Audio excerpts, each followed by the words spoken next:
12 दिवसाचा नमस्कार, मी प्राध्यापक रामचंद्र भरांडे. 1 जुलैपासून ते 12 जुलै या दरम्यान तब्बल 12 दिवस अनुसूचित जाती आरक्षणाचं वर्गीकरण करण्यात यावं, लहुजी साळे अभ्यास आयोगाची अंमलबजावणी करण्यात यावी या प्रमुख मागण्यासह स्थानिक मागण्यांच्या अंमलबजावणीसाठी जिल्हाधिकारी कार्यालय नांदेडसमोर मी स्वतः आमरण उपोषण केलेलं होतं.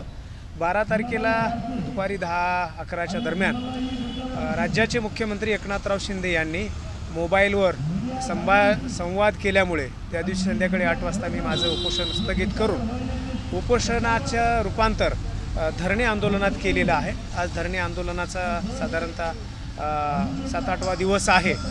अजूनही राज्याच्या मुख्यमंत्र्याने जे काही शब्द दिला होता बैठक घेण्याचा, तसं अधिकृत पत्र किंवा फोन वेळ आणि तारखेच्या विषयी आलेलं नाही, प्राप्त झालेलं नाही.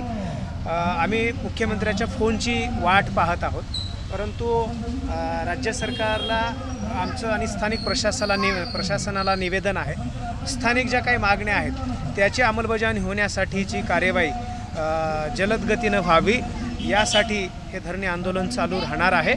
येणाऱ्या 1 ऑगस्ट रोजी अण्णाभाऊ साठे यांचा जयंती सोहळा राज्यात आणि देशात मोठ्या प्रमाणात साजरा होतो.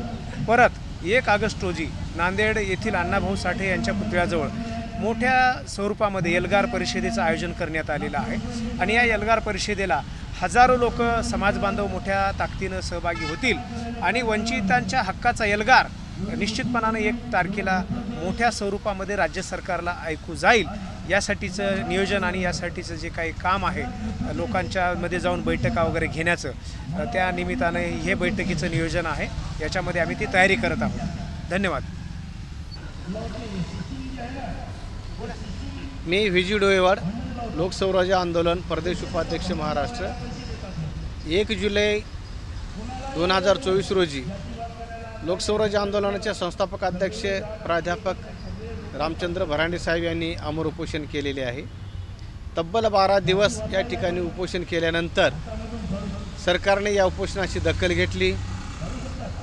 जिल्हाधिकारी आणि कल्याणकर आमदार यांच्या माध्यमातून मुख्यमंत्री महोदयाचं बोलणं करून दिलेलं आहे.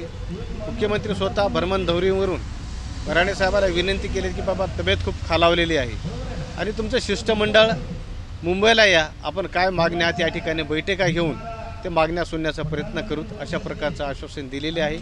जवळपास बाबूराव कदम साहेब त्यांचे जिल्हा अध्यक्ष नांदेडचे आहेत, त्यांच्या सहकार्यांनी सांगितलेलं आहे की लवकरच 1-2 दिवसात आपण मुंबईला जाणार आहोत आणि येणाऱ्या उद्या 1 ऑगस्ट रोजी साहित्य सम्राट अण्णाभाऊ साठे यांची 104वी जयंती सोहळा या मोठ्या थाटात महाराष्ट्रामध्ये सुरुवात होत आहे.